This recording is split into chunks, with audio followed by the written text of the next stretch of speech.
Hey guys, welcome back to the channel. I'm Arthur and you're watching Dirt Hammers Off-Road Media. Today in this video we're doing some more kind of little personalization to the Jeep. I got some more accessories for the Jeep hood. You probably, if you haven't, I'll put a link up here for the video on the installation of the stainless steel hood hinges. You can see those here in the video. But today we're going to do some bumper deletes. We're going to delete these. This is a pretty nice stainless steel product from Kentrol, and we're going to delete these bumper deletes off the hood just to kind of clean up the hood, give it a little more of a cleaner profile. And these would work really nice in the future because I want to add one of the nice big aluminum louvered panels. So these would go really nice with that. But we're also going to do, we got a stainless steel footman loop here. We're going to replace it with a nice stainless steel piece just to finish dressing up the hood. I'll never get to use these bumpers because of my light bar. I'll never let the windshield down. It's just part of it. So they are kind of iconic looking on the hood for the most part, but we're going to remove those and just clean up the hood a little bit. So stick around and we'll show you what this looks like when we get it installed. So one of the first things we're going to do is raise the hood. We lower the insulation. Most of all the little pop pins broke, so I'm going to have to probably get replacements or just leave it off. But here is our windshield bumpers. They're basically just a squeeze and pinch type post here. So we're just going to squeeze and pull those out. And you can see the footman loop there, just a small, looks like either a 10 or so millimeter bolt. So we'll get those replaced and get the new Kentrol stainless steel fasteners and hardware on. Okay, so to install the bumper delete, we're going to need a 5mm Allen key and a 13mm socket.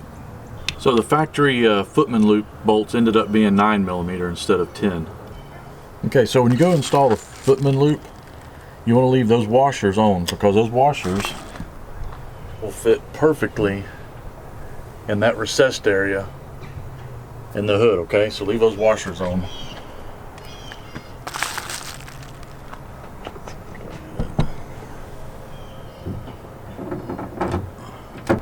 Here's your little pro tip. Doing this installation by yourself, put a piece of masking tape over the footman loop. Once you set it in the hood, this will actually hold it in place and allow you to get the washer, lock washer, and nut started. And it's as simple as using a 7mm socket to tighten up the footman loop. Okay guys, that wasn't a true how-to video. That was just some steps to help you along the way. Never meant to be a how-to video, but I just wanted to show you some of the additional accessories that I got from Kentrol. And we're going to take a closer look at these. These things turned out great. I'm just super stoked at how the hood turned out on this Jeep with the stainless steel hinges and then the bumper deletes and the stainless steel footman loop. So let's take a closer look. Okay, so let's take a look. We got the Kentrol stainless steel Jeep hood hinges. There's the bumper deletes for the windshield bumpers, stainless steel footman loop. It really gives the hood a nice clean, sleek look, kind of custom.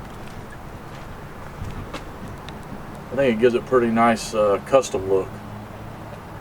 Better than those old the plastic footman loop and the little black bumpers. So that looks really good. I'm super pleased at how that turned out. That's going to look so good once I get the aluminum louvered panel to go on. Those accessories are going to match it really well. Okay guys, that's the video. Thanks for watching. Make sure you leave a comment below, and I'll leave some information below on how to get a hold of Kentrol. It's a great resource for some nice Jeep accessories. Really good resource for CJ5, CJ7 type Jeeps. I'll leave that information below. Make sure you leave some information below as far as what you're doing to customize your Jeep or personalize it. I'd love to hear from you. But until next time, thanks for watching.